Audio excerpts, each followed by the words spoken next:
And this symbol, it's not only just a red umbrella, it's the sign for the international sex worker community. And why is this important? I think trans people who do sex work, and that has been for centuries, have been always the one who first felt marginalization, discrimination, and all these things coming up to us. It also made us strong, because what we do, we organize worldwide from San Francisco, New York, London, Paris, Amsterdam, to make just systems for trans people. Trans people, healthcare, for example, we have a clinic. We're not at the VU at the moment, but we're close to the Trans United Clinic, which is just behind this castle building, a very colonial building. Okay, but that's something.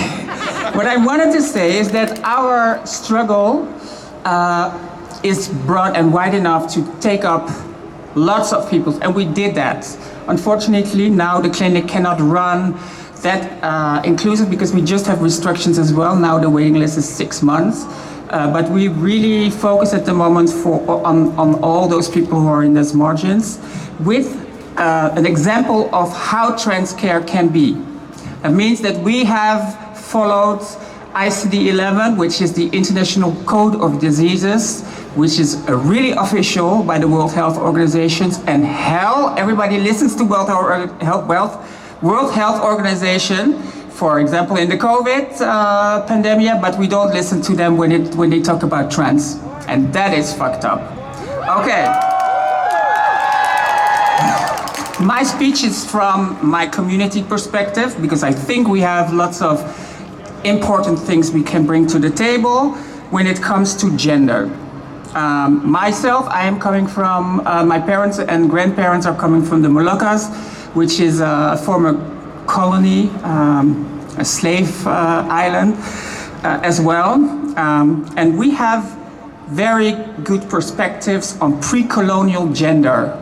And I myself, I can see in my community that has been robbed away by colonialism. And we want to give all those tools and all that knowledge back to our community.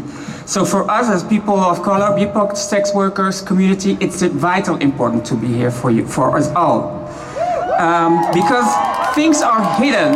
Like for example, if you really look in the Bible or the Quran or the Torah, there are perspectives of different gender diversity and sexual orientation. And we have been washed out by our colonizers who made boxes and the binary system. It's their invention. So that's why we give medical support from a non-Western colonial perspective. And we think that is a future for all of us, because now we have to wait on people who are doing first long talks before you can be there. You will be scrutinized, looked at from the heteronormative perspective, and then when you glance and you do a sort of a final exam, you're the trans, and you can become and get hormones and their help. Well, the hospitals are really instructed to give care to transgender people, and not the way we do it. So the care they give is really from their perspective, from heteronormative perspective, from seeing us as individuals who are sick, and we have been made sick by the system.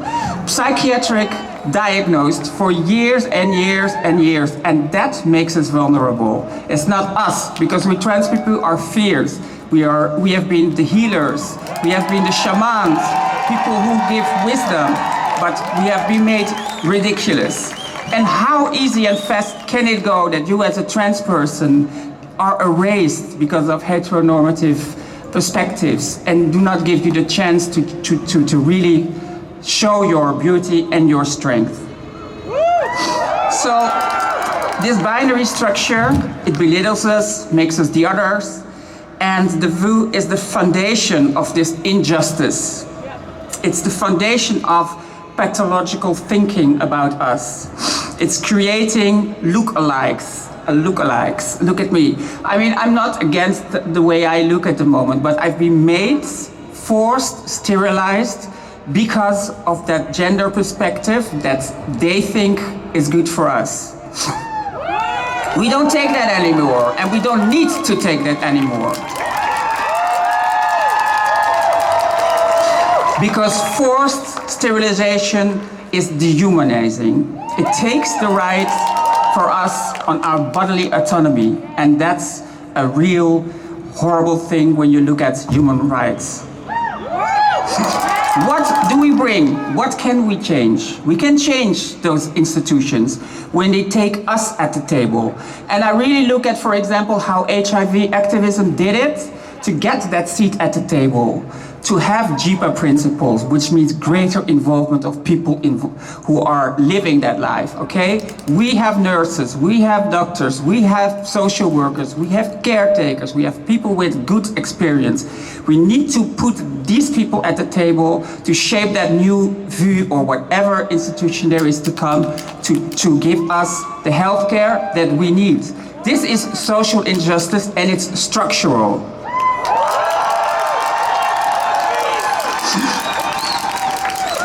What does this WHO, World Health Organization, ICD-11, International Code of Diseases brings us? It brings us informed consent. It makes us people who can talk to the doctor and say, this is my life, this is my sexuality, something that we actually never discuss at the VU. But for trans people, we also have a sex life, and there are dangers in having sex as a trans person. We need to have incorporated care. Not only the hormones, but we also need to look at our social perspectives. Do we have housing? Do we live under the poverty line? These are very important things we need to take up to those institutions to change them inside, because they are rooted in a really colonial, heteronormative thing.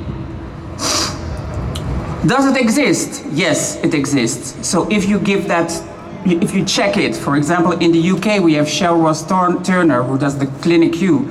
We have in San Francisco the St. James Infirmary, where we are looking up to. Those are the sex workers that really bring that to everyone. In the US we have this Callum Lord protocols, and we also have here the Trans Clinic, who now serves the most vulnerable in our community. But my heart breaks to see you all here, because we've also had you in the clinic. And then we had possibilities to give care and hormones. So we need to change that. We need to show them that we are not an enemy and that we're not against everything, but we need to have access to everything, and we need to be at that table when policies are made.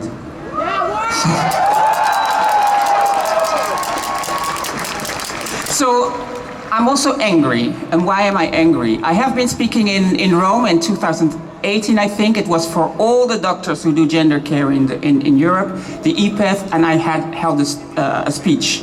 You can all find it back on EPATH, Dinah Bone's speech, and you will find the words exactly what I gave to them in their academic fuck language.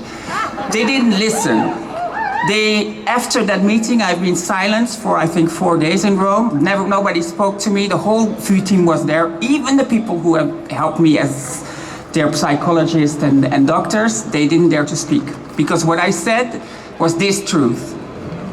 And we need, as trans people, trans activists, politicians, implement this ICD-11 by the World Health Organization, because it gives us a perspective without psychological gatekeepers, without the notion of us being mentally distorted and being just a person who can be able to look and to wish for their own health and which way it should go. That is JIPA principles. So we need to reform those gender clinics and fast with the guidelines by the WHO, because we know best. We need to take off our shackles. We need to take off our chains. We need to let us become again the healers, those people with wisdom, because we have more spirits as one. And as an indigenous person, I can tell you, it's needed. Your energy is needed. But be also aware, there are care cowboys running in projects that we think they are good for our community, but they're actually there to make money over our backs. So, it needs no GGZ, no psychological screening first. And that should be your, let's say, your compass on what kind of help you could choose, okay? Absolutely, yes. Don't do that. There is poverty, and there is there is a real social problem with trans people, because we are deprived from rights, we are not seen as normal, we cannot thrive at our jobs, we will be pushed away from schools, set out of our houses with our parents, especially in the BIPOC community. I think it's vital and needed to be together sometimes and to feel the energy of trans people together, because we change. Our lives are political every minute of the day. Don't forget that. And then a last thing, there is a gender backlash and we need to be aware of it. Where does it come from? It comes from religious angles, it comes from conservative angles, and it is there to again take away our normality, the way we speak, and we have been fighting for our rights within the European Union, but also in the UN. It made it possible to have a voice, at least have a voice. But now you see that we are ridiculous again. We cannot go to sports, we cannot be, well, we don't have to talk about all this traumatic shit, but it is there. And those people are not after us, they're after everything that is different and is tackling patriarchy. And that's what we do. And we need to keep doing that intersectionally with all those different people who feel the same pressure. And we are strong. Look at us here, fucking strong. So take back, fight back. And those power mechanisms that don't allow us to exist are there to be dismantled. So fight back. Thank you.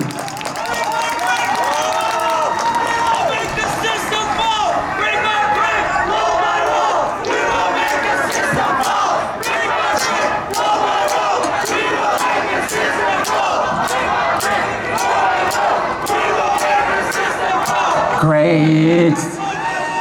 I also want to, at the end, take notion of some of things that are really hurting us and that we all feel. Those people who leave us because they cannot live longer with the pain and with the day-by-day bullying and all these terrible things coming and throwing at us. So I want to take a moment to remember all those people who we've lost during this struggle, and that we center them in their hearts and that we stand on their shoulders. Let us take a moment.